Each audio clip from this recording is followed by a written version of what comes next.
everyone, good morning. So today we are going to start a new subject, that is the design of reinforced cement concrete structure. तो इस subject को start करने से पहले जितने भी लोग लाइव हैं please show your present everyone.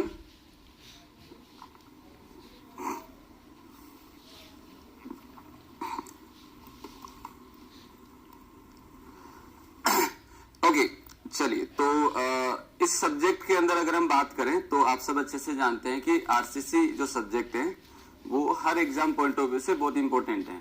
चाहे वो एसएससी जेईएन हो, गेट हो, ईएससी हो या आईएएस आईएफएस की अगर हम बात करें तो उसमें भी अच्छा वेटेज रहता है, या बाकी स्टेट पीएसयूज की अगर हम बात करें तो सब में इसका वेटेज जो है काफी अच्छा रहता है.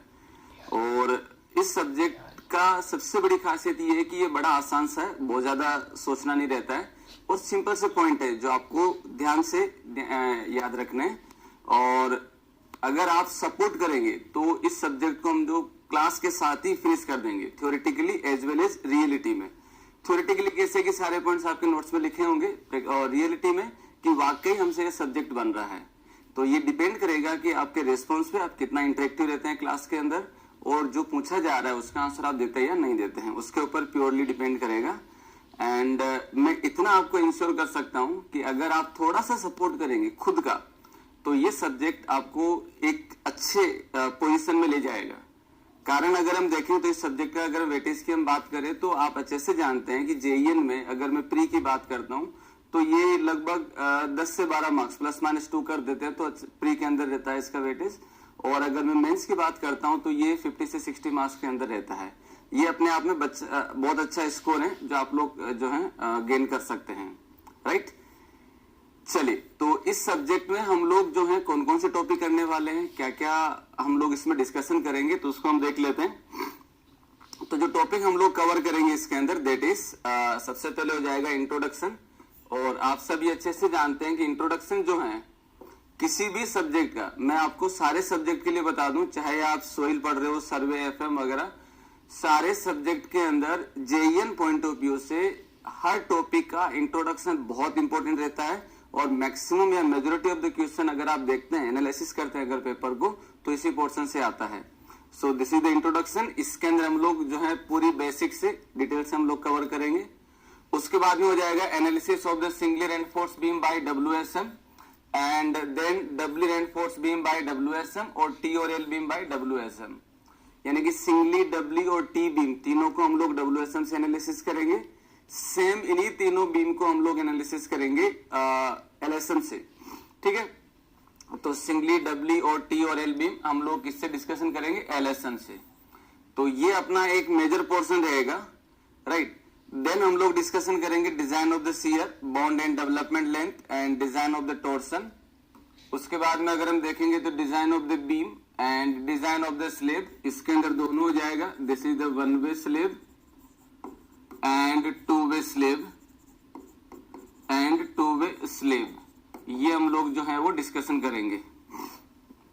देन हमारे पास टॉपिक होगा column and then foundation, then prestress concrete and water tank and then miscellaneous topic. Miscellaneous topic in the sense कि जो भी हमारे पास बाकी बचते हैं, जैसे लिंटेल के बारे में हो गया, मेसनरी स्ट्रक्चर हो गया, डक्टाइल डिटेलिंग हो गया, अर्थक्वेक रेजिस्टिंग स्ट्रक्चर हो गया, या अगर हम ब्रिक मेसनरी की बात करें तो ये सारे जो टॉपिक से क्वेश्चन आते हैं, जो जो इंपॉर्टेंट पॉइंट है वो सारे हम लोग इसमें डिस्कशन करेंगे. So this is the overall pattern या पार्ट जो हम लोग क्लास के अंदर डिस्कशन करेंगे, राइट. चलिए, वेटेज को ऑलरेडी मैं बता चुका हूं. प्री के अंदर अगर हम देखें तो ये 10 से 12 मार्क्स का रहता है, प्लस माइनस 2 कर सकते हैं. और मेंस की अगर मैं बात करता हूं तो ये 40 से 50 मार्क्स या समटाइम्स ज्यादा भी रह सकता है, प्लस माइनस 10 कर सकते हैं. अदर स्टेट पीएसयू में 10 से 12 मार्क्स का रहता है. गेट के अंदर अगर हम देखें तो 6 से 7 मार्क्स का है. ईएससी प्री के अंदर, ईएससी का आप अच्छे से जानते हैं कि इसके अंदर कोई फिक्स पैटर्न नहीं है कि पर्टिकुलर सब्जेक्ट से इतना ही क्वेश्चन आएगा. बट हाँ, फिर भी अगर हम बात करें तो ये 8 से 9 मार्क्स, समटाइम्स ज्यादा भी होता है, समटाइम्स लेस भी रहता है. और मेंस की अगर हम बात करें तो 60 से 70 मार्क्स, प्लस माइनस 15 आप कर सकते हैं.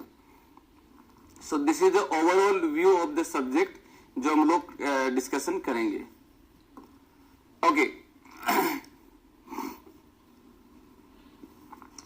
रंजन का सर सोम नहीं हुआ है, कोई प्रॉब्लम तो नहीं होगी हम लोगों को आरसीसी करने में स्ट्रेंथ ऑफ मटेरियल के बिना।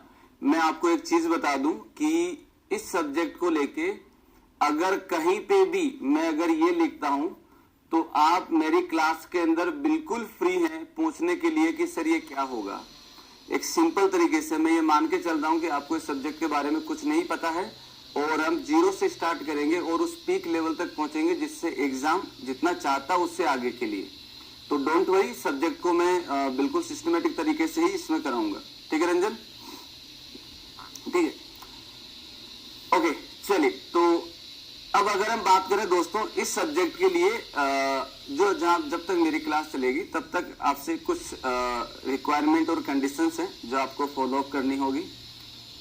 सबसे पहली कंडीशन ये है कि क्लास एग्जैक्ट 8 o'clock स्टार्ट होगा, 1 मिनट भी डिले नहीं होगा। तो मैं चाहता हूं कि सब लोग क्लास में टाइम पर रहें और ये मत सोचिए कि 5 मिनट 10 मिनट या क्लास डिले होगी, नेवर भी, ये कभी नहीं होगा। और क्लास एग्जैक्ट 8 o'clock स्टार्ट होगा, पहली कंडीशन, यानी कि डिसिप्लिन मेरी क्लास के लिए बहुत ज्यादा जरूरी होगा। दूसरा पॉइंट ये है कि अगर मैं आपसे मान लीजिए कुछ भी पूछता हूं, जैसे सपोज करिए मैंने आपसे पूछा स्ट्रक्चर क्या होता है या कंक्रीट क्या होती है, सीमेंट क्या होती है, व्हाटएवर जो भी मैं आपसे पूछता हूं, जैसा भी आता है, जितना भी बनता है, जिस भी लैंग्वेज में आपको बनता है, बिल्कुल अगर देसी लैंग्वेज जानते हैं तो उसमें भी लिखिए, लेकिन रेस्पॉन्स दीजिए। जब तक आप अपना रिप्लाई नहीं करेंगे मैं आपको जज नहीं कर पाऊंगा कि आपको कहां तक आता है, कहां आप कितना आप जानते हैं और मुझे सब्जेक्ट को कहां से मुझे उठाना है, राइट। तो मैं चाहता हूं each and everyone kindly reply they whatever I ask you in the class, doesn't matter right और रॉन्ग होगा, उसके लिए ही आप यहाँ हैं कि उसको सुधारा जाए। तो ये मेरी जिम्मेदारी है उसको सही करने की। तो जो भी पूछा जाए उसका आंसर आपको जो है देना है।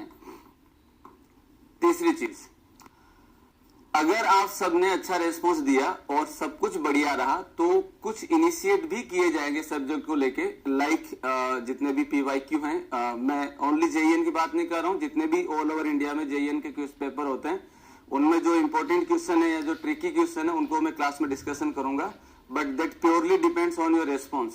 अगर आप प्रॉपरली रेस्पॉन्स देते हैं तो सारे क्वेश्चन क्लास में ही डिस्कशन होंगे। और उसके अलावा अगर और अच्छा रेस्पॉन्स रहा तो ये भी रह सकता है कि हम लोग क्लास के एंड में या बिगिनिंग में हम लोग एक आधे घंटे का एक सेशन रखेंगे जिसमें ओनली क्वेश्चन प्रैक्टिस होगी।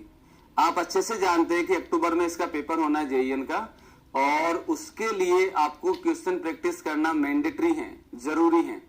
तो मैं ये चाहूंगा कि क्लास में ही मैटर खत्म हो जाए और आप घर जाके ओनली रिवीजन और बाकी सब्जेक्ट का भी रिवीजन कर सकें। तो ये मेरी तीसरी कंडीशन होगी। चौथा होगा कि जो चीज मैं आपको होमवर्क के लिए देता हूं वो चीज आपको 100% करनी होगी। मतलब जो भी क्वेश्चन आपको दे दिया जाए कि ये क्वेश्चन कल के क्लास में डिस्कशन होगा तो आपको करके लाना है, डजंट मैटर राइट या रॉन्ग। मैं फिर बोल रहा हूं कि मैं कतई नहीं बोल रहा कि सही करके लाइए, सही नहीं होगा उसको सही कराने की जिम्मेदारी मेरी है, लेकिन करना आपको होगा। ठीक है, so all of you are agree, say yes और नो। क्लास टाइमिंग कितने और की चलेगी per day? 8 to 1, at least 1। Class timing 8 से 1 होगा, बीच में हम लोग ब्रेक ले लेंगे, वो अपने आपस की बात रहेगी। चलो और कोई? चलिए तो स्टार्ट करें दोस्तों। एवरीवन प्लीज आंसर, से यस और no.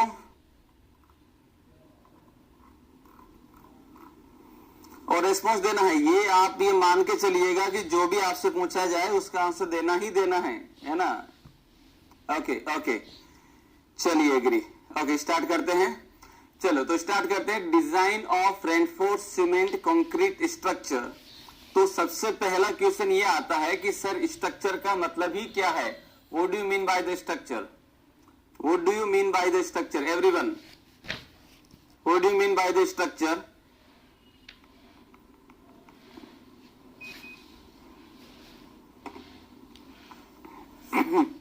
What do you mean by the structure? Simple, जो भी आपको बनता है। मेरा शुरू की क्लास इंट्रोडक्शन पार्ट बड़े आराम से करेंगे ताकि हमारा बेस मजबूत बन जाए, और बेस मजबूत बन गया तो ये मान के चलिए कि अपना लगभग पूरा सब्जेक्ट खत्म हो गया। हाँ जी, what do you mean by the structure? Everyone, हाँ एवरीवन गुड मॉर्निंग। जो लेट रहे हैं वो सबको बता दें कि क्लास टाइम पे रहना है। ओके, तो सबने अपना स्ट्रक्चर का डेफिनेशन लिखा होगा। Anyone, combination of load bearing members which is designed for a specific purpose. Prince, I am ready for discipline. That's very good. Discipline is the key factor for any exam. किसी भी exam के लिए अगर आप वाकई success चाहते हैं तो ये सबसे की फैक्टर है। Any building and bridge, sir structure हमारा मटेरियल से बना हुआ है, like concrete and steel structure.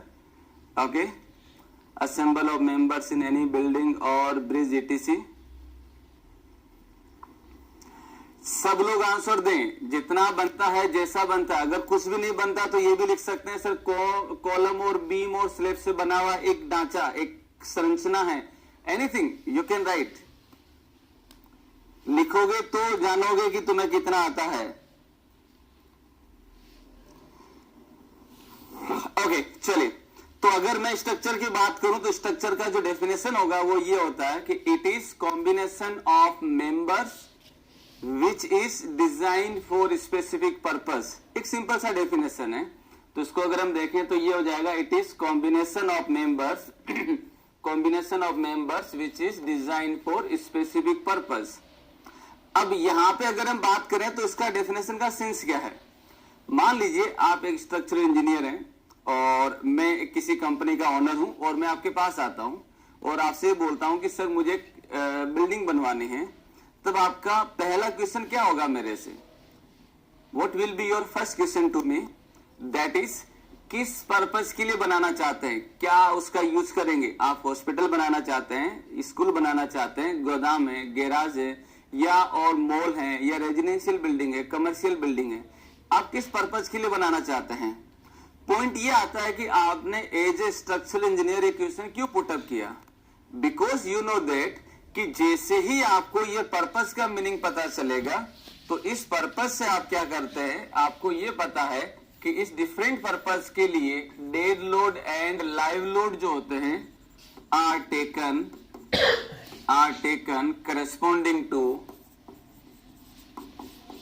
corresponding to IS 875 part 1 and 2। Part 1 में डेड लोड है और पार्ट 2 के अंदर जो है वो लाइव लोड है। पार्ट 1 में जो है वो क्या है, डेड लोड है, और पार्ट 2 में लाइव लोड है। तो जैसे ही आपको पर्पस का मीनिंग पता चलेगा तो आपने क्या किया कि उसी पर्पस के अकॉर्डिंग IS 875 पार्ट 1 एंड 2 के अंदर आपने जो है डेड और लाइव लोड कंसीडर कर लिया कि भाई इतना लोड आएगा। और एज ए इंजीनियर आपको सबसे प्राइम रिक्वायरमेंट यही होती है कि किस लोड को ट्रांसफर करने के लिए मेंबर बनाना है। तो जब दोस्तों आपके पास में लोड का वैल्यू पता निकल चुका है तो इस लोड को ट्रांसफर करने के लिए आप क्या करेंगे, मेंबर को डिजाइन करेंगे। अब पॉइंट ये आता है कि मेंबर कौन से।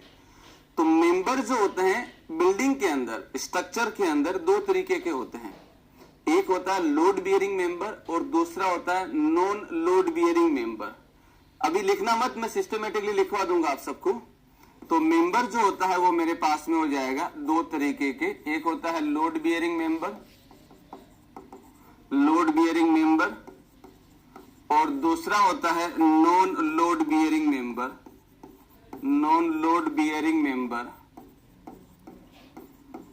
पहले इन्हीं को जान लेते हैं। लोड बियरिंग मेंबर कौन से? वो मेंबर जो लोड को ट्रांसफर करने के लिए मेनली डिजाइन किए जाते हैं, जैसे कॉलम, बीम, स्लैब, फुटिंग, ये जितने भी कंपोनेंट हैं सारे के सारे जो है वो लोड को ट्रांसफर करने के लिए यूज होते हैं। नॉन लोड बियरिंग मेंबर कौन से हो गए? पार्टीशन वॉल हो गई, पैरापेट वॉल हो गई। ये जो कंपोनेंट होते हैं इनको हम बोलते हैं नॉन लोड बियरिंग मेंबर। ये ओनली एक बड़े से होल को दो रूम में कन्वर्ट करने के लिए या यूज में लिया जाता है। So all these are known as a non load bearing member. हम यहाँ पे जो बात कर रहे हैं वो बात कर रहे हैं इनको लेके, कौन से वाले को लेके? लोड बियरिंग मेंबर को लेके।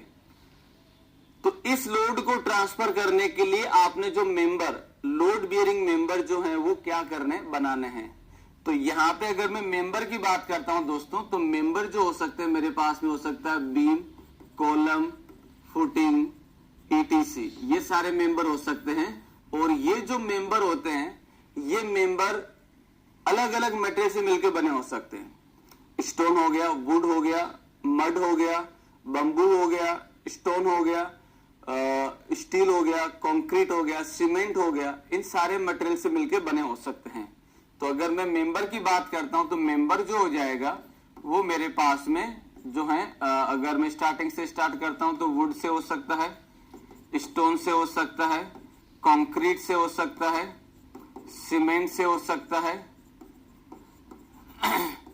और आरसीसी से हो सकता है, स्टील स्ट्रक्चर हो सकता है।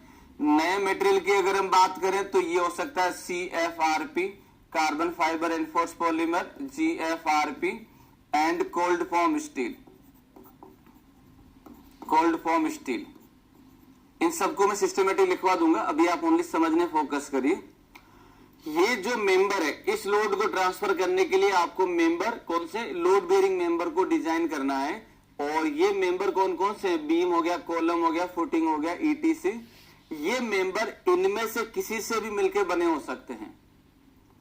इस सब्जेक्ट में हम लोग बात करेंगे कि हमारे पास में जो मेंबर बना हुआ है वो RCC से बना हुआ है। जब स्टील स्ट्रक्चर सब्जेक्ट देखेंगे तब हम मेंबर को बात करेंगे, स्टील से बना हुआ है, ठीक है।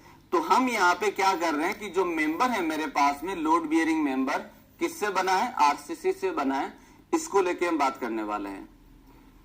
चलिए तो आपका डेफिनेशन पे आता हूं मैं। Combination of members which design for specific purpose.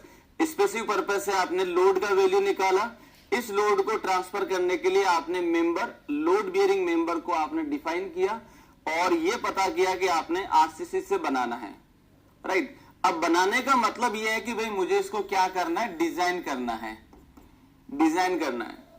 तो डिजाइन का मीनिंग क्या होता है, पूरे RCC में डिजाइन का, अगर किसी भी क्वेश्चन में, मैं सारे टॉपिक के लिए बता रहा हूं, RCC के अंदर किसी भी क्वेश्चन में अगर डिजाइन वर्ड लिखा आ जाता है, चाहे वो कॉलम हो, स्लेब हो, फुटिंग हो, water tank, pre stress beam, anything, तो उस क्वेश्चन में आपको ओनली दो ही चीजें करनी होती हैं।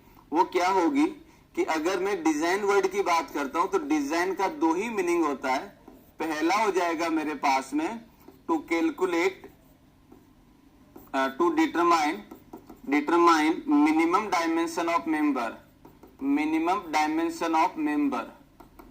आपको क्या करना है कि इस लोड को ट्रांसफर करने के लिए और जो भी सिचुएशन है उसके अंदर आपको क्या करना है, मिनिमम डायमेंशन निकालनी है। BOD क्या होगा, अगर मैं बीम की बात कर रहा हूं, फुटिंग की बात कर रहा हूं तो LBO डेप्थ D वो क्या होगा, कॉलम के अंदर क्रॉस सेक्शन डायमेंशन क्या होगा, वाटर टैंक के अंदर उसमें कितना जो है डाया देंगे या कितना उसका वॉल का थिकनेस होगा, वगैरह वगैरह। तो आपको क्या करना है, डायमेंशन निकालना है। रीड द क्वेश्चन अगेन, अगर क्वेश्चन में डायमेंशन दे रखा है तो आपका ये पार्ट खत्म हो गया। दूसरा पार्ट आता है कि इस डायमेंशन के लिए आपको क्या करना है, एरिया ऑफ स्टील कैलकुलेट करना, दैट्स ऑल। जिन्होंने पहले RCC पढ़ रखा है, चाहे वो कॉलेज में क्यों ना हो, आज घर क्लास के बाद में आप देखिएगा कि जितने भी डिजाइन के प्रॉब्लम आपने किए हैं, इन दोनों के अलावा आपने और कुछ किया ही नहीं है सारे टॉपिक के अंदर, ठीक है। तो इस लोड को ट्रांसफर करने के लिए मेंबर, लोड बियरिंग मेंबर जो कि RCC से बने, आपने उसको क्या कर लिया, डिजाइन कर लिया। डिजाइन माने कि आपने उसके लिए डायमेंशन निकाल लिया और एरिया ऑफ स्टील कैलकुलेट कर लिया। नाउ अब हम क्या करने वाले, अब हम उसको कंबाइंड करने वाले, दिस इज द कॉम्बिनेशन। तो जहां कहीं पे भी अगर हम बात करते हैं कि मेरे पास में बीम टू कॉलम या कॉलम टू बीम या स्लेब और एनी लोड बियरिंग वॉल, तो अगर मैं इनको कनेक्ट करता हूं तो किस चीज को ध्यान में रखते हैं। तो दोस्तों जहां पे भी अगर हम कॉम्बिनेशन की बात करते हैं स्ट्रक्चर के अंदर, तो हम ये चाहते हैं कि इस किसी भी बिल्डिंग पे या किसी भी स्ट्रक्चर पे जब किसी भी तरह का लोड लग रहा हो तो वो स्ट्रक्चर अपनी जगह स्टेबल बना रहे। स्टेबल को इंश्योर किया जाता है इक्विलिब्रियम इक्वेशन को सेटिस्फाई करते हुए।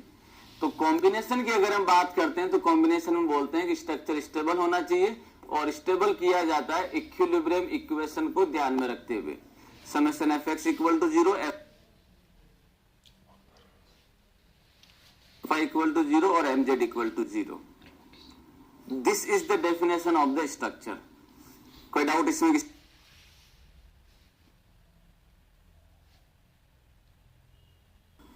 कोई डाउट इसमें किसी को?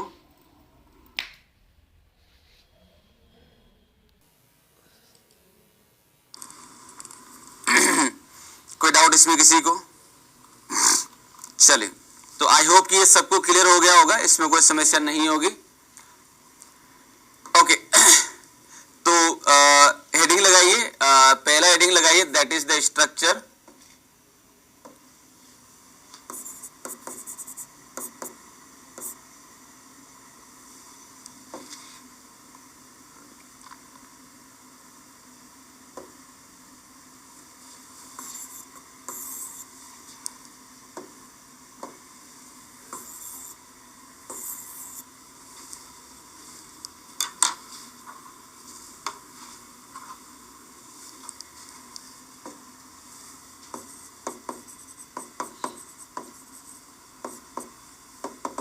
तो स्ट्रक्चर में लिखिए सब लोग, it is combination of members.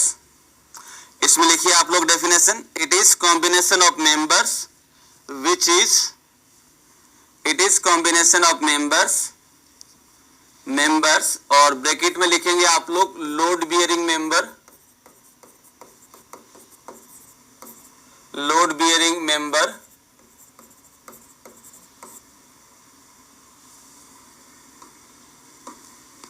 It is combination of members, bracket में लिखेंगे load bearing member, which is design for, which is design for specific purpose, which is design for specific purpose,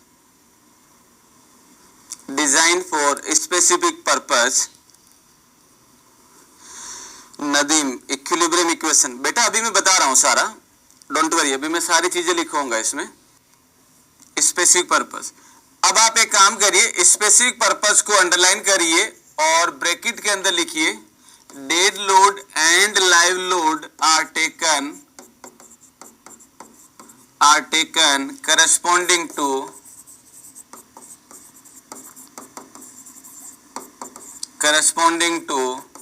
IS 875 part 1 and 2.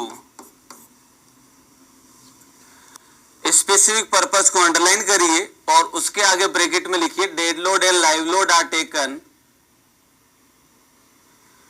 Corresponding to IS 875 part 1 and 2, part 1 and 2, part 1 and 2.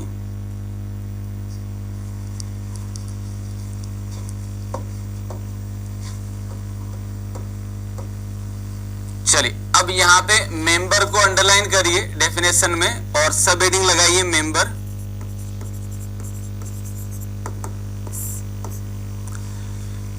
Definition में member को underline करिए और सब heading लगाइए.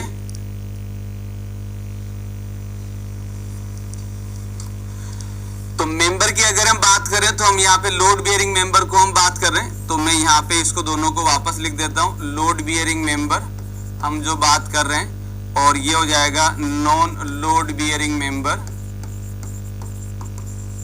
इसके example अगर आप देखेंगे तो एग्जाम्पल हो जाएगा मेरे पास में ये हो जाएगा slab, beam, column, ETC.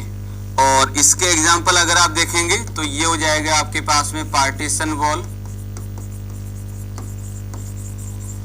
Partition wall,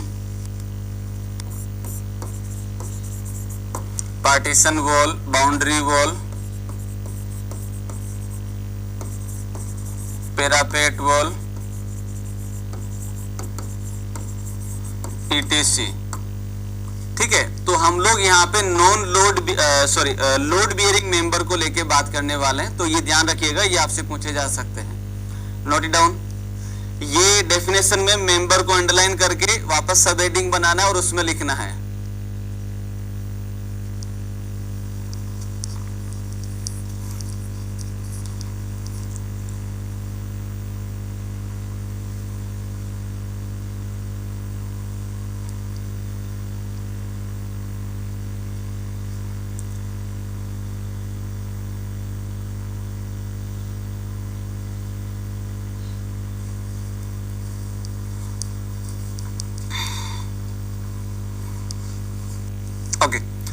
हम बात करने वाले हैं मेंबर की। अगर मैं बात करता हूं तो मेंबर के अंदर हम जो इसमें अगर हम देखेंगे तो क्या हो जाएगा,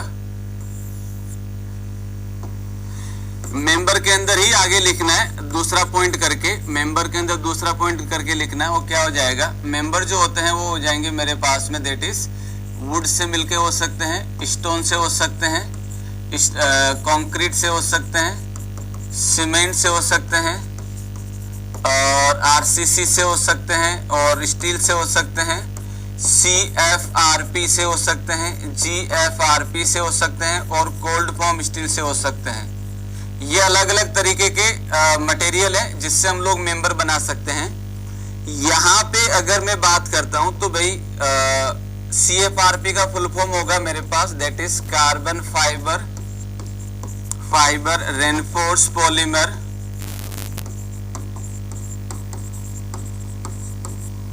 कार्बन फाइबर रेनफोर्स पॉलीमर, और ये हो जाएगा that is the glass fibre reinforce polymer. बाकी मटेरियल के बारे में आप जानते हैं, तो सेकंड पॉइंट करके लिखिए। प्रवीण, आप कौन कौन से सब्जेक्ट पढ़ाएंगे और आरसीसी कितने आवर्स का है? प्रवीण, जो है आरसीसी होगा एटलीस्ट 60 से 65 आवर्स का मिनिमम, बाकी आपके रेस्पॉन्स पे डिपेंड करेगा। फ्रेम स्ट्रक्चर को नॉन लोड बियरिंग स्ट्रक्चर भी बोलते हैं, बिल्कुल गलत। फ्रेम स्ट्रक्चर में सारे कंपोनेंट, फ्रेम स्ट्रक्चर का मतलब ये होता है कि ये कॉम्बिनेशन होता है बीम, कॉलम और स्लेब का। पार्टीशन वॉल बाद में बनाई जाती हैं, हम पहले बनाते हैं बीम, कॉलम और स्लेब ही, और आज के टाइम में फ्रेम स्ट्रक्चर ही बनते हैं mostly. Mohit, non load bearing example first वाली क्या लिखे हैं? पार्टीशन वॉल पहला लिखे हम लोग, पार्टीशन वॉल, दूसरा बाउंड्री वॉल, और पैरापेट वॉल जो छत पे बनाई जाती हैं। कौन है ये? श्रीनाथ, क्लियर है? ये लिख लिया होगा सबने?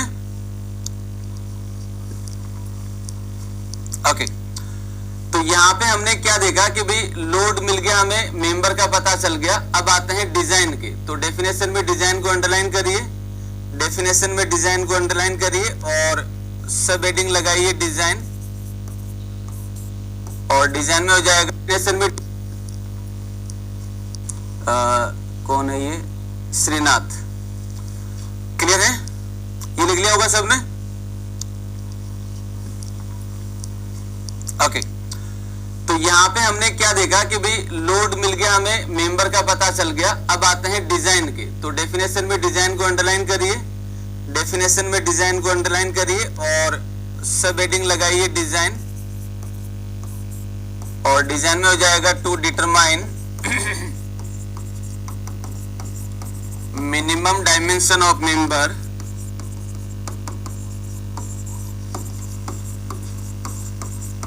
To determine minimum dimension of member, और दूसरा हो जाएगा कैलकुलेट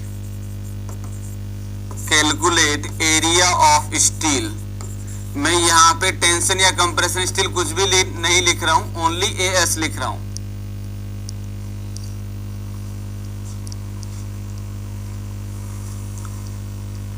तो पहला होगा डिजाइन का मतलब to determine minimum dimension of member, जो भी आपके पास मेंबर आप डिजाइन कर रहे हैं उसका मिनिमम डायमेंशन क्या होगा, एंड उस डायमेंशन के लिए आपको एरिया ऑफ स्टील कैलकुलेट करना है।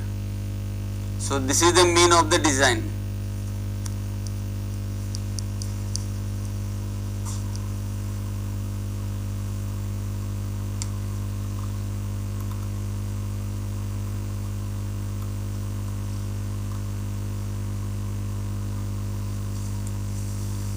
चलिए, अब कॉम्बिनेशन को अंडरलाइन करिए और उसमें लिखिए, कॉम्बिनेशन को अंडरलाइन करिए और इसका सब हेडिंग बनाइए वापस। इसमें लिखिए it ensure stability of structure,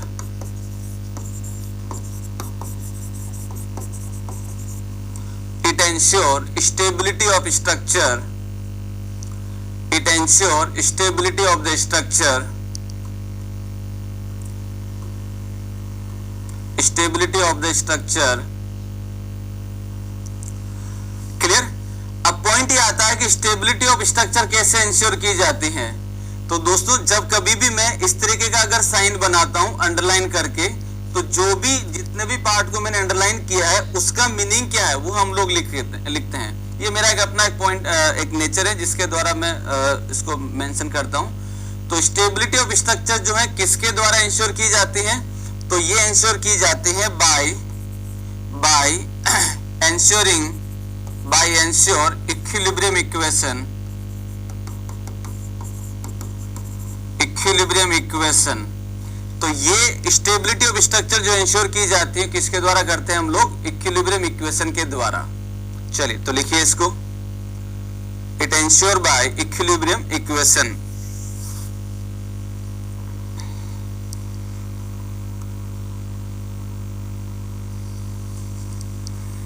okay, अब यहां पे इक्विलिब्रियम इक्वेशन को अंडरलाइन करिए और नोट करके हेडिंग लगाइए इक्विलिब्रियम इक्वेशन।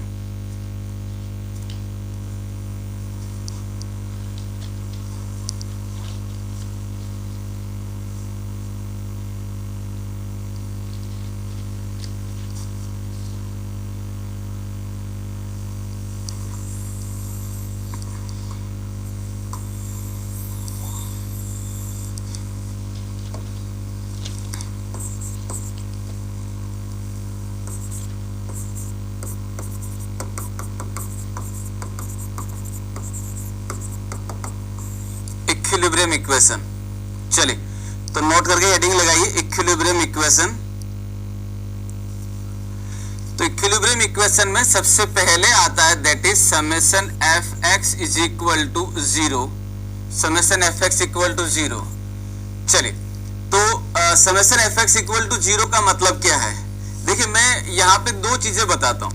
पहली चीज ये कि अगर आपसे पूछा जाए कि summation F X equal to 0 क्या है, तो क्या है, कुछ नहीं कि भाई ये क्या है, दिस इज इसको हम लोग बोलते हैं, ये जो साइन होता है उसको हम लोग एल्जेब्रिक सम बोलते हैं। ये जो साइन लिखा जाता है ये एल्जेब्रिक सम को शो करता है, और ये एरिया मतलब किसी भी कर्व के नीचे जो एरिया आता है उसका सम बताता है, और ये नॉर्मली साइन है जो आप लोग जानते हैं। This is for algebraic sum, ये हमारे पास में एल्जेब्रिक सम का पॉइंट हो जाएगा, ठीक है। तो ये क्या है, algebraic sum of all horizontal force in X direction is equal to 0। यही होता है, आप लोग यही जानते हैं, algebraic sum of all horizontal force in X direction is 0, right. ये हो गया कि summation F X equal to 0 क्या है, तो इसको हम लोग लिख सकते हैं this is algebraic sum of all horizontal force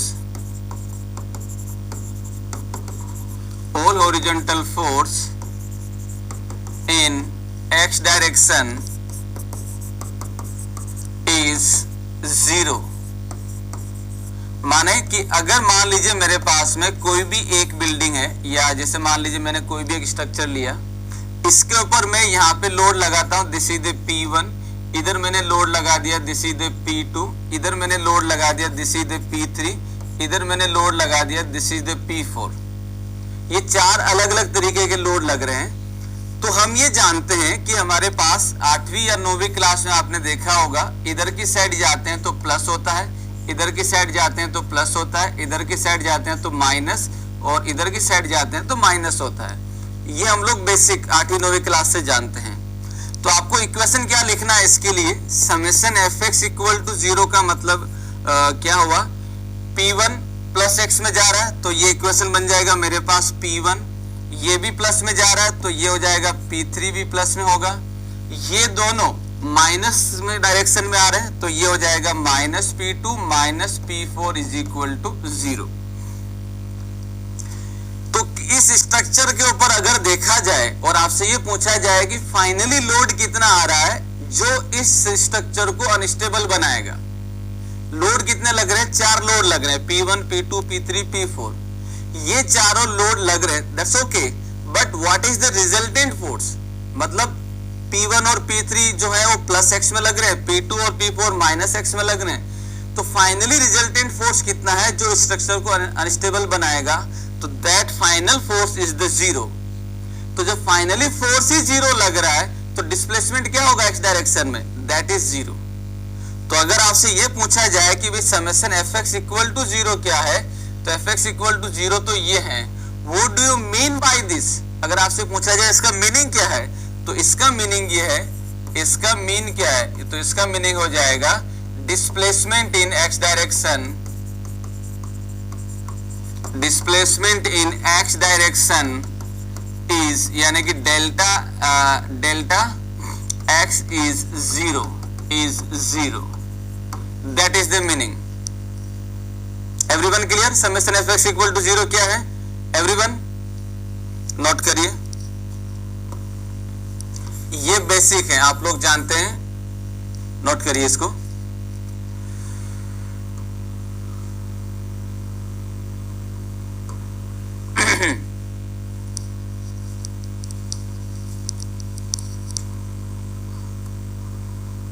जब भी कुछ पूछा जाए कि समझ में आ गया या जो भी है, तो आप जो भी है आंसर दीजिएगा, अगर नहीं आया तो स्कोर दोबारा बता दिया जाएगा।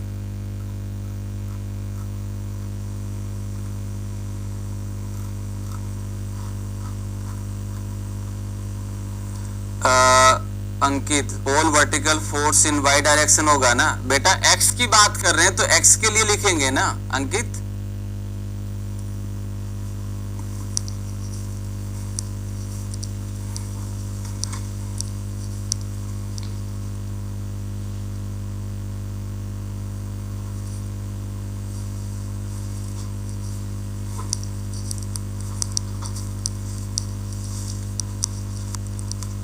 फटाफट नोट करिए सब लोग।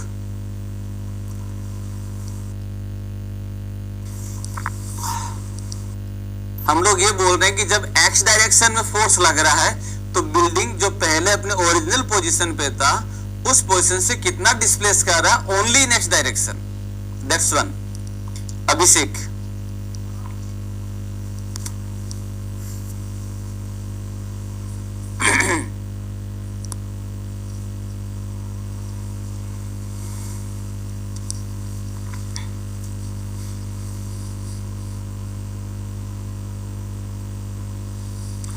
so this is all about the summation fx equal to 0.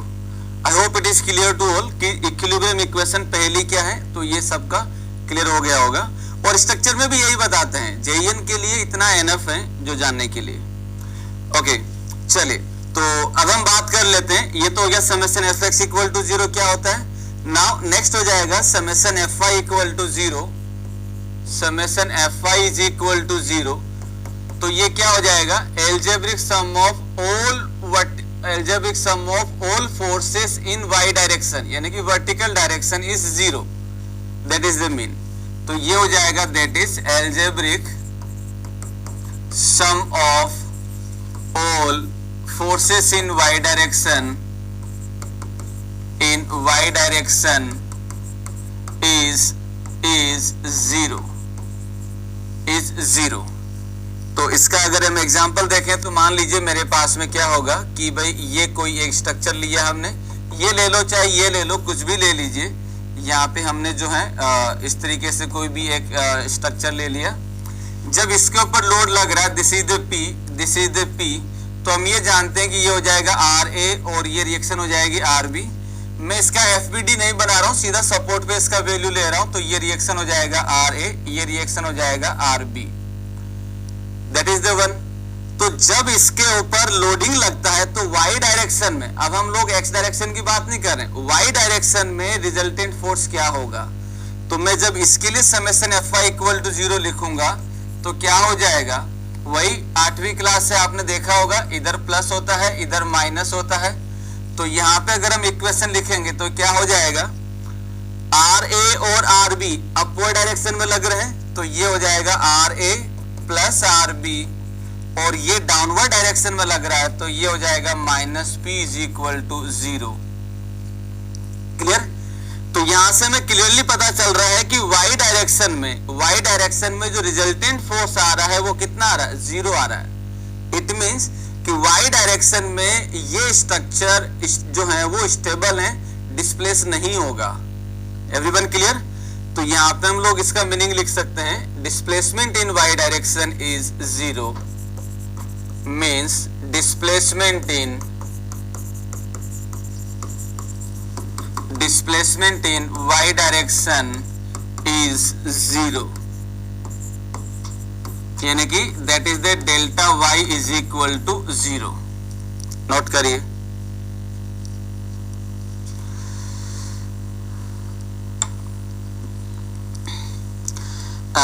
Simran sir, ये क्या x डायरेक्शन में 0 रहेगी या फिर x y z एक्सिस पे भी? Rate of change of distance with respect in x direction. चलिए, तो मैं आपको एक चीज बता दूं कि अभी हम बात कर रहे हैं नॉर्मल कि rate of change in x direction और y डायरेक्शन की अभी हम कोई बात नहीं कर रहे हैं और ना ही इतना डिटेल में देख रहे हैं, है ना। ये सारी चीजें हालांकि जेईएन लेवल के लिए जरूरी नहीं है, अगर आप गेट ईएससी बेस में तो इसको और डिटेल में बताते हैं। मैं आपको पहले स्टेटमेंट बोला हूं कि जेईएन के लिए इतना एनफ है और नॉर्मली यही चाहिए होता है कंपटीशन के लिए। पहली चीज ये तो आंसर हो गया किसका, ऋषिकेश का। दूसरा सिमरन, ये जो हम बात कर रहे हैं अगर मैं यहाँ पे y लिख रहा हूं तो जिस डायरेक्शन की बात कर रहा हूं मैं उसी डायरेक्शन पे ही डिस्कशन करूंगा। रेस्ट अदर डायरेक्शन के लिए हम कोई बात नहीं कर रहे, हम 3D एनालिसिस नहीं कर रहे हैं। We are discussion only in 2D, या तो x में बात कर रहे हैं या फिर y में बात कर रहे हैं। ऋषिकेश और Simran, I hope it is clear.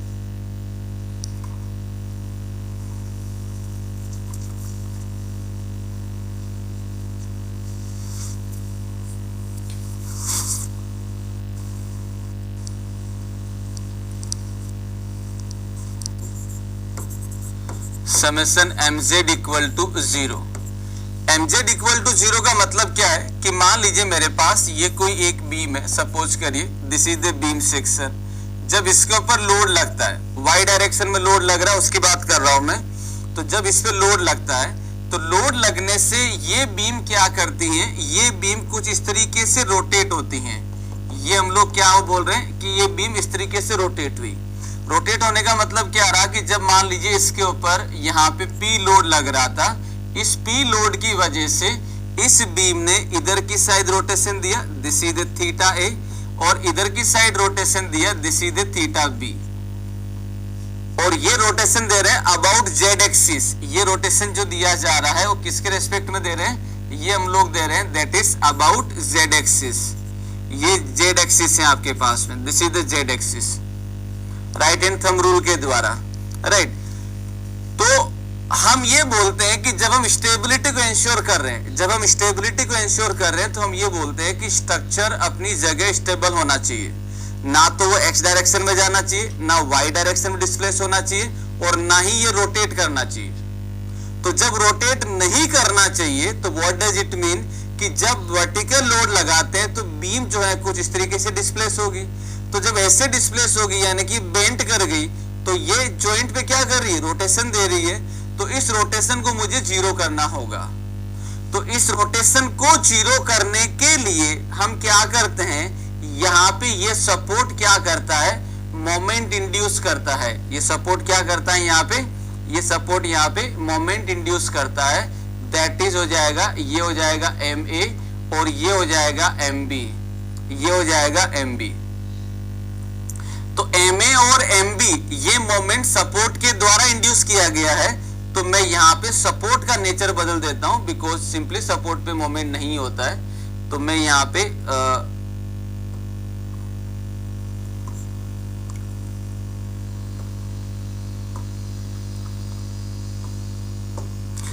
पे इसको फिक्स सपोर्ट बना देता हूं, that will be better.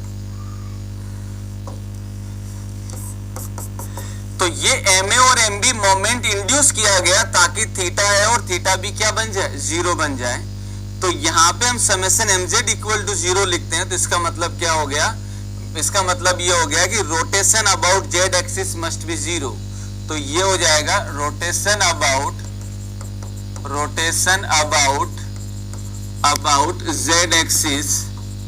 Z axis यानी कि थीटा z मस्ट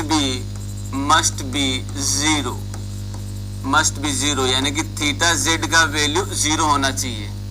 तो समेशन mz इक्वल टू 0 का मतलब रोटेशन 0 होना चाहिए, ना कि मोमेंट इंड्यूस होगा तभी थीटा 0 होगा।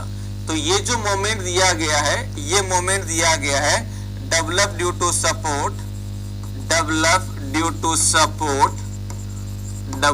to support that make rotation zero।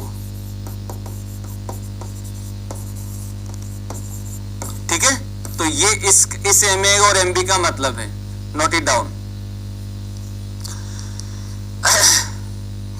Sir, only taking about displacement definition, I know equilibrium condition, also I know determinate और indeterminate structure। हाँ, बोल सकते, ओनली नहीं, और भी पैरामीटर हैं तो उसके द्वारा भी हम लोग देखते हैं।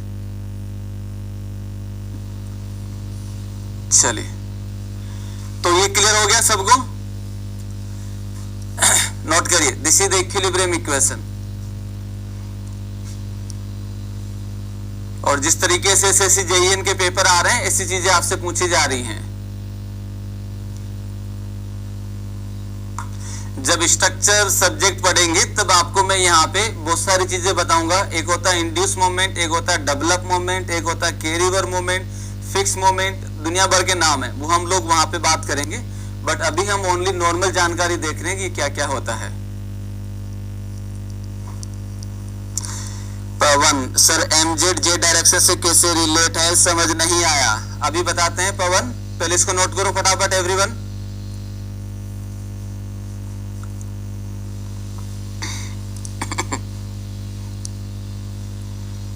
चलिए, तो ये सबने लिख लिया होगा। So this is the definition of the structure.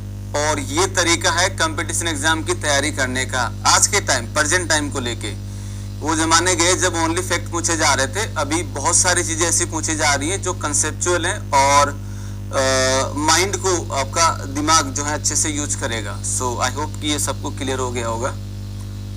तो this is the definition of the structure, right. अब हम यहाँ पे 2 पॉइंट क्वेश्चन आ रहे हैं कि एमजेड का मतलब क्या है और ये सारी चीजें क्या हैं।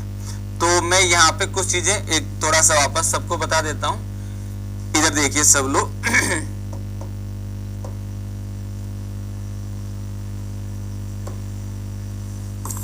सपोज करिए ये मेरे पास में कोई भी एक स्ट्रक्चर है लाइक दिस, और इस स्ट्रक्चर को अगर मैं देखता हूं तो ये हो जाएगा मेरे पास में कुछ ऐसे। और मैं यहाँ पे अगर एक्सिस बनाता हूं तो ये हो जाएगा एक्स एक्सिस, ये हो जाएगा वाई एक्सिस और ये हो जाएगा जेड एक्सिस।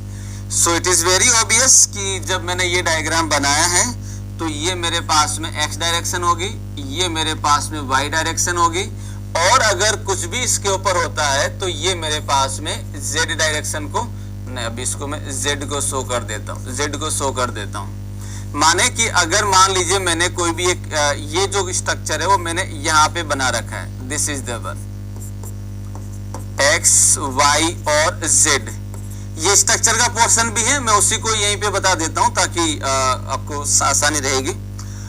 अब अगर मैं यहाँ पे बात करता हूं तो मैंने जो ये वाला पार्ट लिया है, यानी कि इस स्ट्रक्चर को अगर मैं देखता हूं तो मैंने कौन सा प्लेन लिया, एक्स वाई प्लेन लिया। अगर मैं यहाँ पे स्ट्रक्चर बनाता हूं तो ये स्ट्रक्चर बनेगा, यहाँ पे अगर हम देखते हैं तो ये मेरे पास बनेगा वाई जेड प्लेन, ये मेरे पास में वाई जेड प्लेन होगा, ये एक्स वाई प्लेन है। और अगर मैं यहाँ पे बनाता हूं तो ये हो जाएगा मेरे पास में दिस इज द वन, और ये हो जाएगा मेरे पास that is X Z plane, ये हो जाएगा एक्स जेड प्लेन। क्लियर है?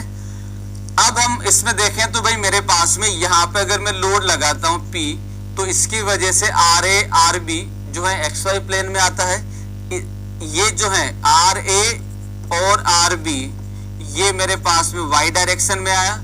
अगर मैंने यहाँ लोड लगाया तो इस लोड की वजह से अगर यहाँ पे जो हॉरिजॉन्टल रिएक्शन बनती है वो मेरे पास में एक्स डायरेक्शन में आई। सेम चीज अगर मैंने यहाँ लोड लगाया तो ये मेरे पास में जो रिएक्शन बनी है वो वाई डायरेक्शन में होगी। अगर मैंने लोड यहाँ लगाया तो ये मेरे पास में जो रिएक्शन आएगी हॉरिजॉन्टल वो जेड डायरेक्शन में होगी। सिमिलरली जब मैं यहाँ लोड लगाता हूँ तो ये मेरे पास में यहाँ पे जेड डायरेक्शन में देगा, और अगर मैं यहाँ लोड लगाता हूं तो ये मेरे पास में एक्स डायरेक्शन में देगा। जिस प्लेन में उसी प्लेन की हम बात कर रहे हैं, राइट। तो ये हो जाएगा। अब अगर हम बात करें कि भाई मेरे पास में यहाँ पे लोड लग रहा है तो ये बीम ऐसे रोटेट करती हैं, तो रोटेट करने का सेंस ये हुआ कि जब ये लोड लग रहा है तो बीम ऐसे रोटेट कर रही है, तो ये रोटेशन देता है इस एक्सिस परपेंडिकुलर एक्सिस के अबाउट।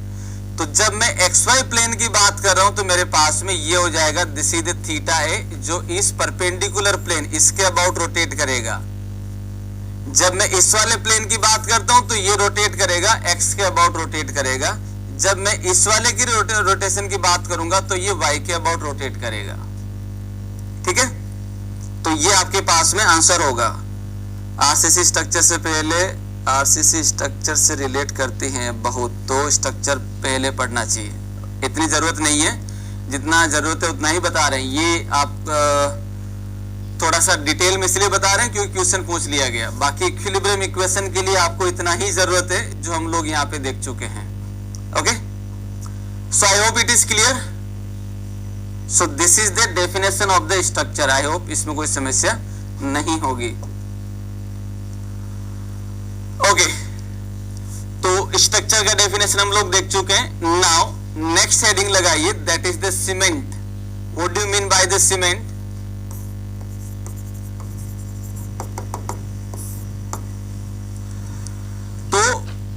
दोस्तों कंक्रीट के अंदर अगर मैं बात करता हूं तो सीमेंट का रोल क्या है वो हमें देखना है।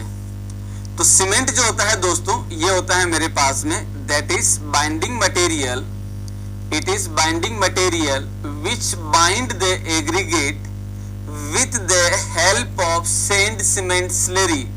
सैंड सीमेंट स्लरी का मतलब ये हो गया कि आपने मान लीजिए कोई भी जैसे मान लीजिए एग्रीगेट लिया और उस एग्रीगेट के अंदर आपने सैंड मिक्स किया और इस सैंड के अंदर आपने सीमेंट मिक्स किया, राइट। सीमेंट मिक्स करने के बाद में जैसे ही आप इसमें वाटर ऐड करते हैं तो वाटर ऐड करने से सीमेंट अपना बाइंडिंग नेचर अचीव करता है और वो सैंड के साथ मिलकर एक स्लरी यानी कि पेस्ट बनाता है। वही पेस्ट एग्रीगेट के चारों साइड चिपक के एक सॉलिड फॉर्म बनाता है जिसको हम लोग बोलते हैं कंक्रीट।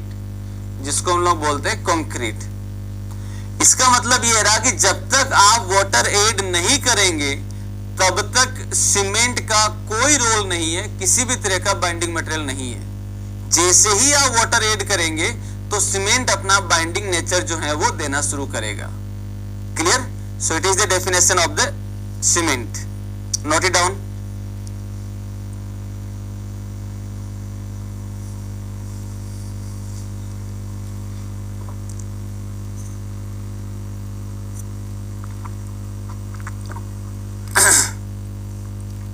तो cement it is the binding material which bind the aggregate with the help of sand cement slurry. तो स्ट्रक्चर का डेफिनेशन हो गया, सीमेंट का डेफिनेशन हो गया। नाउ नेक्स्ट हेडिंग लगाइए कंक्रीट। नेक्स्ट हेडिंग लगाइए कंक्रीट।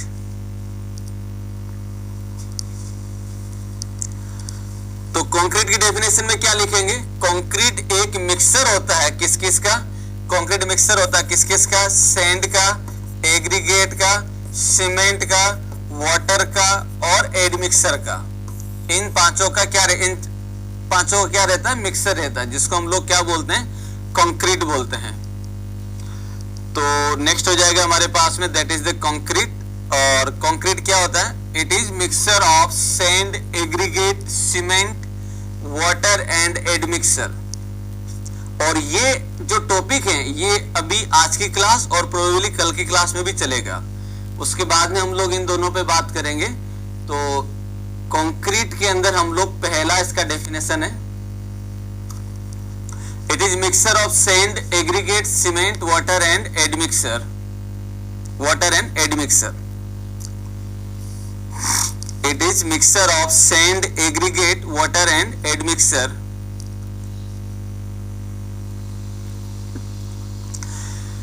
चलिए अब हम क्या करते हैं कि भाई इसके अंदर हमारे पास में जो सैंड और एग्रीगेट, इन सबको अलग अलग बात कर लेते हैं। सैंड और एग्रीगेट क्या होता है, सीमेंट क्या होता है, वाटर का मीनिंग क्या है, एडमिक्सर का मीनिंग क्या है। तो पहला इसमें कंक्रीट के पॉइंट ही लिख रहे हैं। पहला सब हेडिंग लगाइए सैंड और एग्रीगेट। सैंड और एग्रीगेट, सैंड और एग्रीगेट, ये इसी डेफिनेशन के पॉइंट लिख रहे हैं हम लोग सैंड और एग्रीगेट।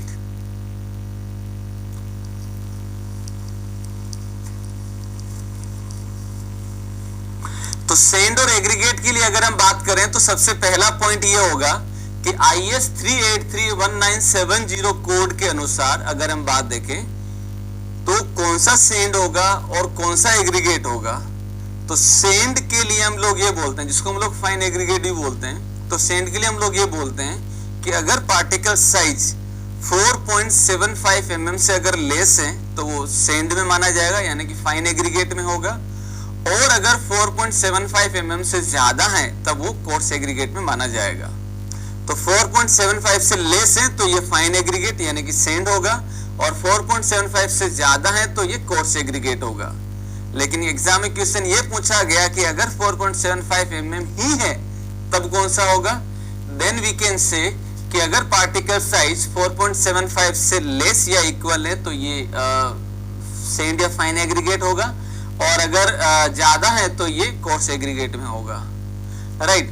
और फाइन एग्रीगेट के लिए जो रेंज होती है वो ये रहती है 0.075 mm से लेके 4.75 mm तक।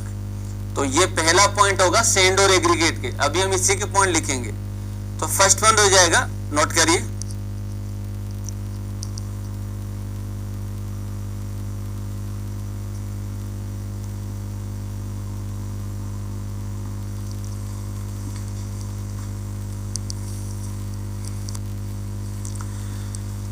IS कोड के बारे में जरूर ध्यान रखना, ये अक्सर पूछे जाते हैं।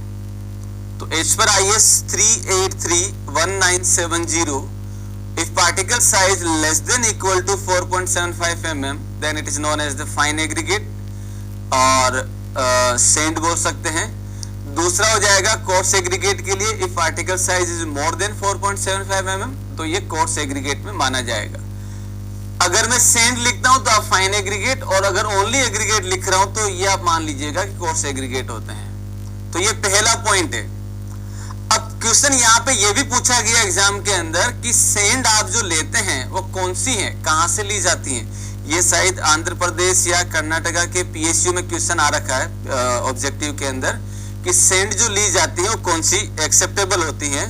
तो सैंड के लिए अगर हम देखें तो मेरे पास में ये होगा कि sand taken from river bed और पिट से जो ली जाती है वो फाइन एग्रीगेट के तौर पे हम लोग यूज कर सकते हैं। लेकिन ध्यान रखना, सैंड अगर आप सी से ले रहे हैं तो नॉट एक्सेप्टेबल होगी, ये ध्यान रखिएगा।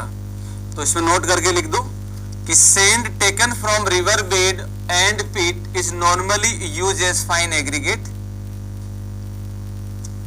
Fine aggregate. ये ऑब्जेक्टिव में आ रखा है क्वेश्चन।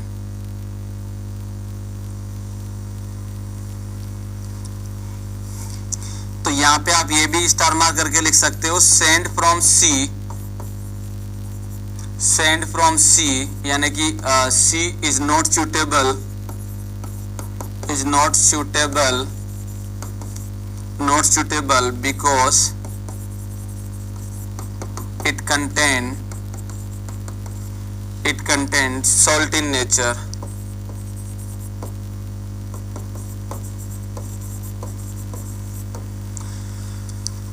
ये भी क्वेश्चन आ रखा है एग्जाम के अंदर कि अगर आप सी से वाटर जो लेते हैं, राइट, सी से जो सैंड लेते हैं वो सुटेबल नहीं होगी क्योंकि उसमें सोल्टी नेचर ज्यादा होता है, और सोल्टी नेचर रेनफोर्समेंट को कोरोड करता है, राइट। सो ये ध्यान रखिएगा।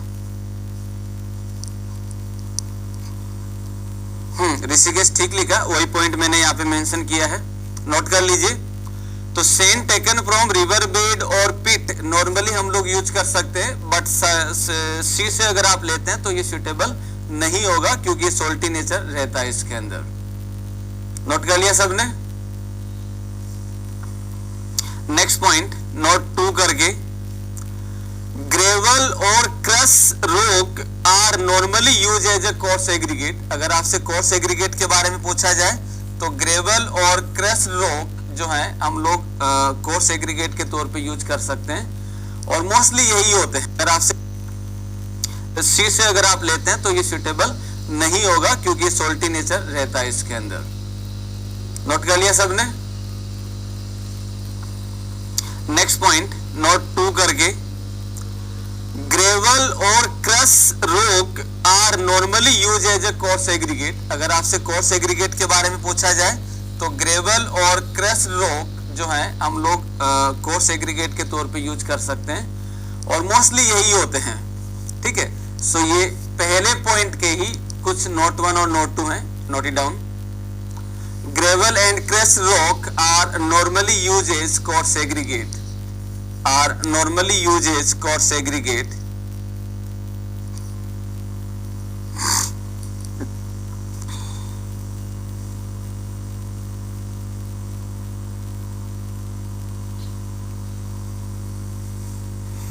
So this is the first point of the aggregate, sand and aggregate को लेके। अब आरसीसी स्ट्रक्चर के लिए अगर हम बात करते हैं तो एक क्वेश्चन मोस्टली कई बार पूछा गया, 8 से 10 बार शायद आ रखा है कि what is the nominal size of aggregate that is use in RCC.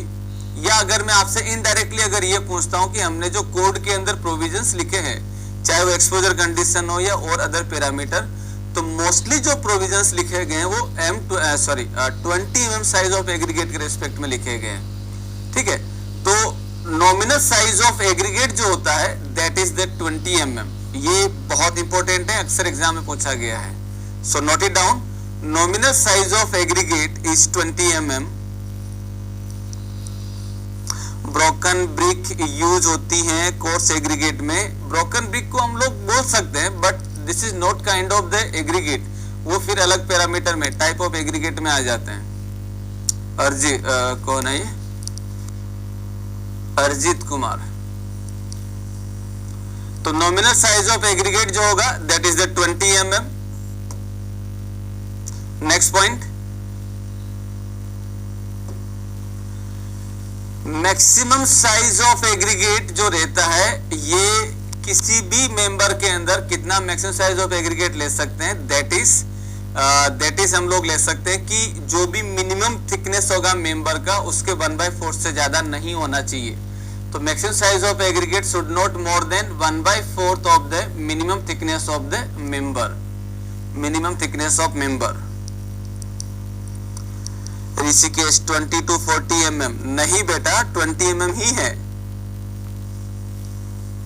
तो maximum size of aggregate that is should not more than 1/4 of minimum thickness of the member. This is the second third point, aggregate के point लिख रहे हैं हम लोग। Now fourth point, for thin member और section where reinforcement are closely space, यानी कि वो मेंबर जहां पे आपने रेनफोर्समेंट जो दिए हैं वो बहुत पास पास के अंदर हैं, तब उस केस में प्रॉपर कंक्रीटिंग करने के लिए और रेनफोर्समेंट का कंक्रीट के साथ प्रॉपर बॉन्ड बनने के लिए हम लोग ये कहते हैं कि वहां पे आप लोग 10 mm या उससे कम साइज ऑफ एग्रीगेट रख सकते हैं, बट 10 mm से ज्यादा नहीं हो। तो इसके लिए मैंडेटरी है कि भाई क्लोजली स्पेस रेनफोर्समेंट अगर आप दे रहे हैं ताकि प्रॉपर बॉन्ड बन सके और सेक्शन को जैसे हमने डिजाइन किया वैसा परफॉर्म कर सकें, तो उसके लिए हम लोग जो साइज ऑफ एग्रीगेट रखते हैं वो 10 mm या इससे लेस रखते हैं। फोर्थ पॉइंट, नॉमिनल साइज का मतलब क्या होता है बताते हैं, पहले इसको लिखिए।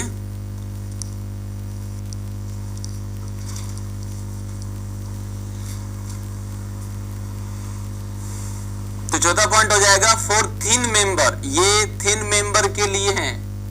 For thin member oblique section where reinforcement are closely space, in that case the size of aggregate is 10 mm और इससे लेस, ताकि प्रॉपर बॉन्ड बन सके और स्ट्रक्चर जैसा डिजाइन किया गया वैसा परफॉर्म कर सके। यहां पे क्वेश्चन पुटअप किया गया, नदीम है शायद, कौन है, मोहम्मद, नॉमिनल साइज का क्या मतलब है, तनिष्का और नदीम। देखिए नॉमिनल साइज का मतलब क्या, सबसे पहले मैं नॉमिनल का मीनिंग बता देता हूं, बाद में आप सब लोग एक्सेप्ट जो है इसको रिलेट कर सकते हैं। स्टील स्ट्रक्चर की बात कर लीजिए या आरसीसी की बात कर लीजिए, यहाँ पे एक वर्ड आपको कॉमनली देखने को मिलता है, that is known as the nominal. अगर मैं nominal shear strength, bearing strength, अगर स्टील स्ट्रक्चर की बात करता हूँ, आरसीसी के अंदर भी नॉमिनल वर्ड मोस्टली यूज किया जाता है। तो नॉमिनल का मतलब ये होता है कि किसी भी कंपोनेंट का अगर मैं साइज लिख रहा हूं तो साइज, अगर मैं फोर्स लिख रहा हूं तो फोर्स, लोड लिख रहा हूं तो लोड हो जाएगा। तो नॉमिनल का मतलब ये होता है कि वे पर्टिकुलर पैरामीटर जो उस स्ट्रक्चर पे आने के चांसेस हैं, expected to occur, that part is known as the nominal. मैं रिपीट कर रहा हूं, नॉमिनल का मतलब ये है कि भाई इतना पर्टिकुलर पैरामीटर, अगर फोर्स है तो फोर्स, लोड है तो लोड, डायमेंशन है तो डायमेंशन, मटेरियल में अगर ले रहे हैं तो मटेरियल के ले लीजिए, इतना पार्ट आने के चांसेस हैं, एक्सपेक्टेड टू अकर या एक्सपेक्टेड टू कि भाई इतना फोर्स इसमें लग सकता है। So that is the part of known as the nominal. तो यहाँ पे अगर हम बात करेंगे नॉमिनल का मतलब ये है कि भाई हम लोग मोस्टली जो है इसी साइज का एग्रीगेट जो है यूज करते हैं, लेस करते हैं देन ओके, ज्यादा भी कर सकते हैं, बट मोस्टली यही होता है। So that is the mean of the nominal. वहीं अगर मैं नॉमिनल फोर्स या लोड की बात करता हूं तो ये बोलेंगे कि भाई ये जो लोड है ये मोस्टली एक्सपेक्टेड है कि भाई इतना इस पे लग सकता है, इट इज द एक्सपेक्टेड। तो उसको लेके अगर हम बात करेंगे तो हमारा स्ट्रक्चर ऑटोमेटिकली सेफ रहेगा। ठीक है, तनिष्का और नदीम पवन कुमार, सर एमएम या एमएम से कम एग्रीगेट होगा या एमएम एग्रीगेट है, क्या लिखे हो भाई? इसके अंदर हम लोग जो साइज ऑफ एग्रीगेट लेते हैं 10 mm या उससे लेस ले सकते हैं, that is the one. Pawan तुम्हारा स्टेटमेंट समझ में नहीं आया। Now next point, where no restriction of flow of concrete, ऐसी जगह जहां पे कंक्रीट आप फ्रीली प्लेस कर सकते हैं, वहां पे कोई रेस्ट्रिक्शन नहीं है, बिकॉज रेनफोर्समेंट दूर दूर लगा रखे हैं या समटाइम्स नहीं भी है। ऐसे एग्जांपल हो जाएंगे, जैसे अगर मैं बात करता हूं इसका, अगर मैं एग्जांपल देखता हूं तो मान लीजिए मैं डैम बना रहा हूं या पीसीसी फुटिंग कर रहा हूं, तो ऐसी जगह जहां पे आपके पास में कोई भी रेस्ट्रिक्शन ऑफ फ्लो ऑफ नहीं है, आप नॉर्मली जो है कंक्रीट प्लेस कर सकते हैं, वहां पे आप लोग जो है साइज ऑफ एग्रीगेट 40 mm या उससे ज्यादा भी रख सकते हैं। एग्जांपल हमने लिख रखा, डैम हो गया, पीसीसी हो गया और heavy footing, heavy PCC footing हो गया। इसमें कई बार यह भी रहता है कि हम लोग स्टोन को भी एज ए एग्रीगेट के तौर पे यूज कर सकते हैं, एक हेवी स्टोन को, तो वो भी हम लोग इसमें दे सकते हैं इकोनॉमिकल बनाने के लिए। तो ये इसका 5वां पॉइंट हो जाएगा एग्रीगेट का, note it down.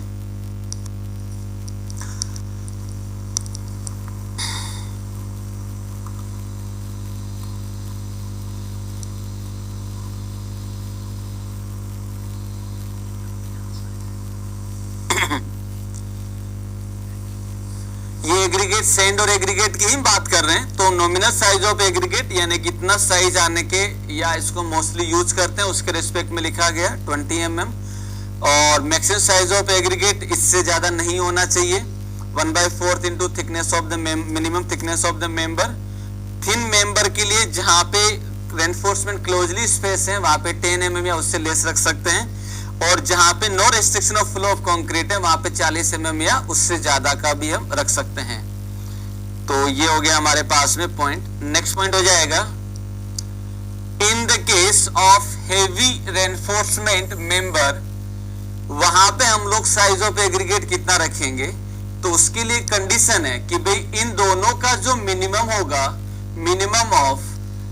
Minimum clear spacing between bar -5 mm और minimum cover to reinforcement -5 mm। इस पॉइंट को भी आप जस्ट नोट इट डाउन कर लीजिए, जब हम डिजाइन ऑफ बीम करेंगे काफी शायद 7-8 लेक्चर के बाद में, तब मैं इसको दोबारा वहां पे एक्सप्लेन करूंगा, तो भी आप ओनली नोट कर लीजिए। So in case of heavily reinforce member, maximum size of aggregate जो होगा वो जाएगा मिनिमम ऑफ इन दोनों का minimum.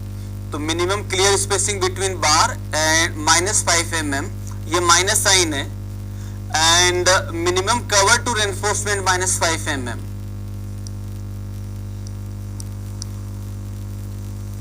This is the 6 point aggregate के लिए है जो IS 456 के करस्पॉन्डिंग लिखे जा रहे हैं. नाउ नेक्स्ट पॉइंट, जब हम एग्रीगेट की बात कर रहे हैं तो ये 7वां पॉइंट ये होगा कि size and shape of aggregate, size and shape of aggregate influence the strength. Aggregate का साइज और शेप कैसा है उसी के हिसाब से कंक्रीट की जो है स्ट्रेंथ डिफाइन होती है. यानी कि स्ट्रेंथ कम या ज्यादा भी हो सकती है. अगर आप एंगुलर लेते हैं, राउंडेड एग्रीगेट लेते हैं तो उसके हिसाब से इसका इफेक्ट होगा. नोट करिए.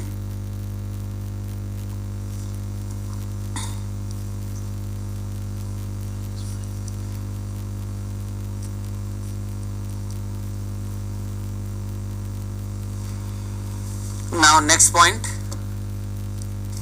shape and texture of the aggregate influence the bond between aggregate and the cement paste यानी कि मोर्टार. तो shape और texture जो होता है वो influence करता है bond between aggregate and the cement paste.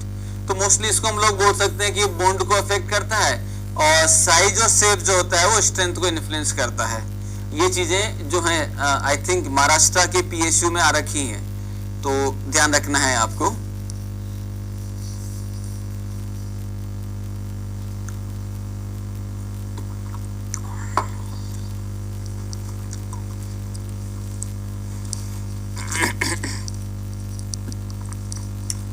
Clear.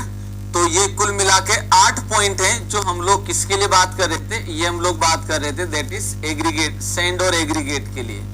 यानी कि हमारे पास जो डेफिनेशन था कंक्रीट का, texture of the aggregate influence the bond between aggregate and the cement paste यानी कि मोर्टार. तो शेप और टेक्सचर जो होता है वो इन्फ्लुएंस करता है bond between aggregate and the cement paste. तो मोस्टली इसको हम लोग बोल सकते हैं कि बॉन्ड को अफेक्ट करता है और साइज और शेप जो होता है वो स्ट्रेंथ को इन्फ्लुएंस करता है. ये चीजें जो हैं आई थिंक महाराष्ट्र के PSU में आ रखी हैं, तो ध्यान रखना है आपको.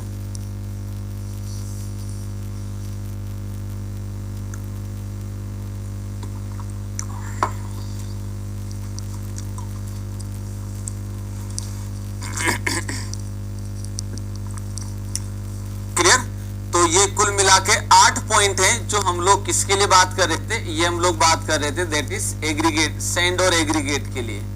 यानी कि हमारे पास जो डेफिनेशन था कंक्रीट का, उसके अंदर हमने सैंड और एग्रीगेट के लिए जो है जितने इंपॉर्टेंट पॉइंट हैं IS 456 के रिस्पेक्ट में वो सारा हम देख चुके हैं. बाकी डिटेल आप लोग जो है सोइल और CT कंक्रीट टेक्नोलॉजी में डिस्कशन करेंगे. राइट. तो सैंड और एग्रीगेट हो गया.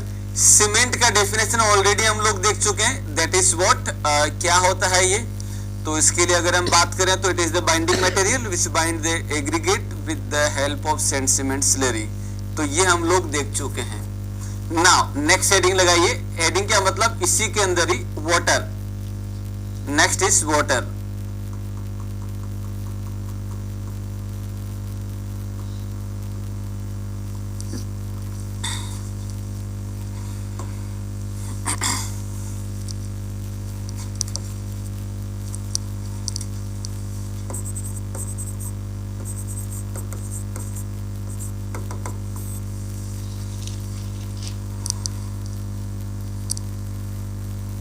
पॉइंट 8 शो कर दीजिए. Okay okay okay okay okay okay okay मैं वापस शो कर देता हूं पॉइंट सारे.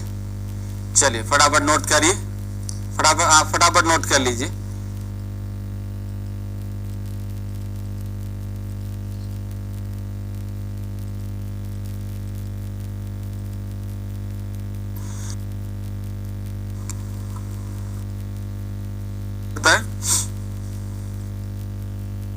ओके या जो भी आप उसमें लिख सकते हैं लिख दीजिए ताकि आगे बढ़ सके. चलिए नाउ कंक्रीट की डेफिनेशन में सैंड और एग्रीगेट हो गया, सीमेंट हो गया. Now we are going to discuss about the water.